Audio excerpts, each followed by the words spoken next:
So the first thing you're going to do is create. We are using a compass and a straight edge. We're performing constructions.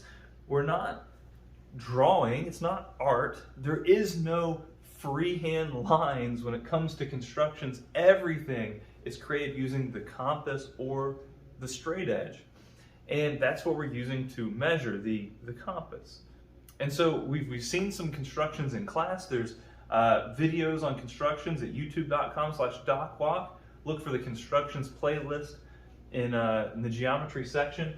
But you're exploring the abilities of the compass and the straight edge, and we'll do some together, but ultimately you're doing this on your own. You're figuring some stuff out. You are being creative in trying to make some designs. Again, no line should be drawn freehand. Every arc or straight line should be constructed with the measurements from the compass, not the ruler. You're not saying, oh, I'm going to go 3 centimeters here, and I'm going to do this, that, and I'm going to make a right angle. If you want to make those things happen, you make them happen with the compass. It is important to be neat. Whatever your design is should be clear. I'm giving you a lot of time for this. I want these to look nice and professional. And once you do create something, you're going to replicate that design. So you have 2 identical copies of it. So here's just some examples of some designs you can do. There's a video on how to make this one happen right here, which is obviously a pretty interesting looking thing, and it kind of gives you an idea of how we can move about with our compass and our straight edge and make some things happen. But a lot of these take very similar techniques to make happen. Here's some that use a lot more arcs.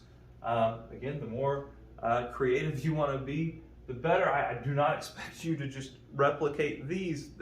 This is just a starting point.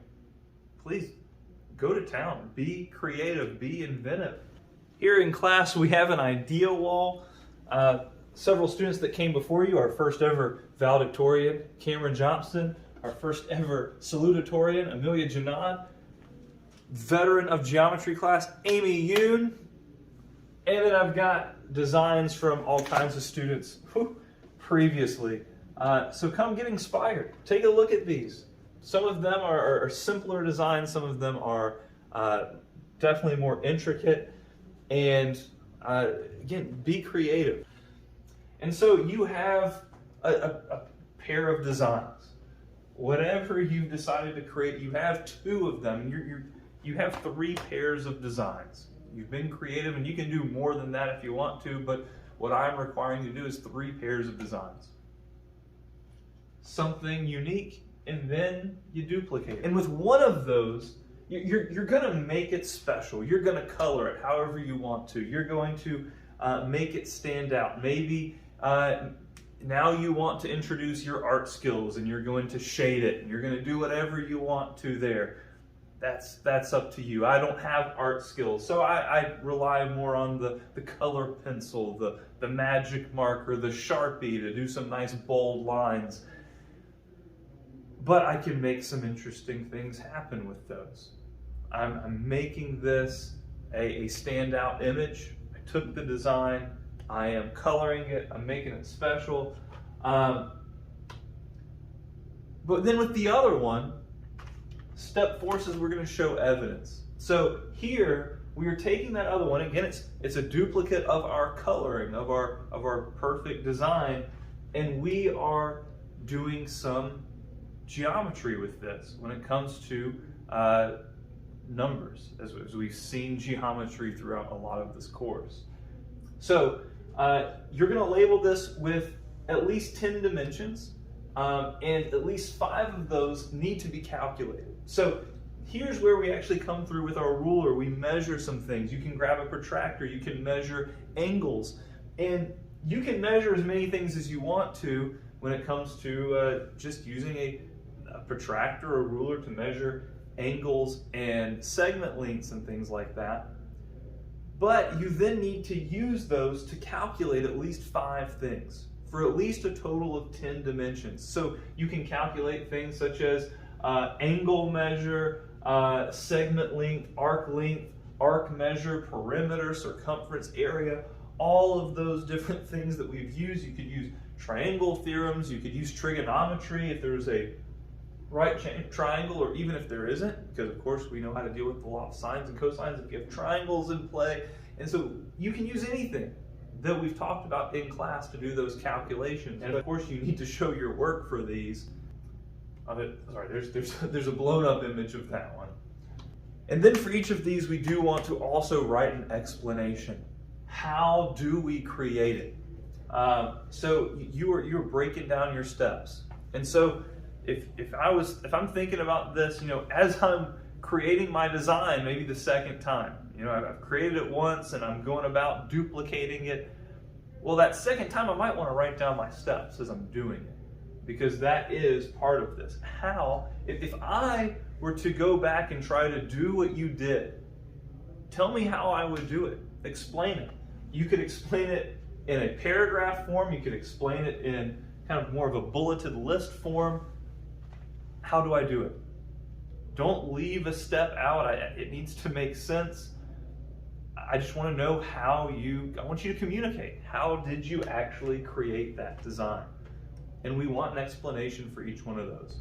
And then I want you to decide to learn a new construction, something we haven't talked about. Of course, we talked about inscribing a hexagon in a circle, but I want you to inscribe a regular pentagon or an octagon or a dodecagon. I want you to choose one of those, whichever one interests you the most, and go figure out how to do it. Maybe you can figure out how to do it on your own, or maybe you need to research it. Maybe you need to look up something on the internet. How do I perform this inscribed regular polygon? And tell me how you do it. All right, explain your steps. And finally, you're going to present it. Not to the class. I'm not asking you to actually come up here and talk about what you did, but I'm asking you to put it on a nice poster or make a nice book out of what you've created, so it's presentable, so it looks professional. For instance, right here, this student, obviously we have 4 very incredible designs, including the inscribed dodecagon down there. On the back is all of her work. So we've got the calculated dimensions and such. You can see the work is floating around in those. And then we have the explanations on how to get all of these. And so she's got her inscribed dodecagon right there. The explanation on how to get it is down here. And so you can put that stuff on the back, so you can put it all in the front. Look at this. We've got the 3 designs. We've got the blueprint where we've got the dimensions. We've got the explanations underneath. And on the back is the inscribed, what the student did a octagon here. So it's up to you, all right? So here's how the points break down. For your designs, you get a max of 30 points, 10 points for each design, being creative, not freehanding any lines. For each of those little, every random mark that's just drawn, I mean, you're going to get points deducted. Erase stray marks, make it look finished, make it look professional. 10 points for each. It should be a no-nonsense 30 points right there. No reason to not get those 30 points. The next 30 points, again, no reason not to. Making sure you have those blueprints done with 10 dimensions labeled, and at least 5 of them need to be calculated. And so you get 10 points for each design. That's a point for each dimension. No reason not to make that happen.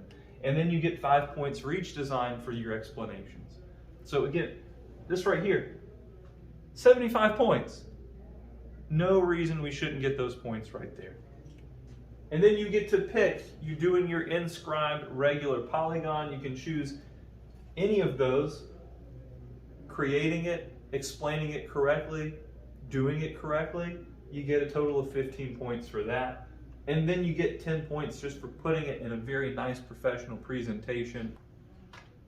All right, now, on the day of the final exam, this project is due. So some of you will have exempted your final. Now, everyone is doing what we just talked about, but those of you that can exempt will not do this last piece right here. On the day of the final, I will hand you one of these 10 designs. I'm going to hand you one of them. And you're going to be expected to replicate it.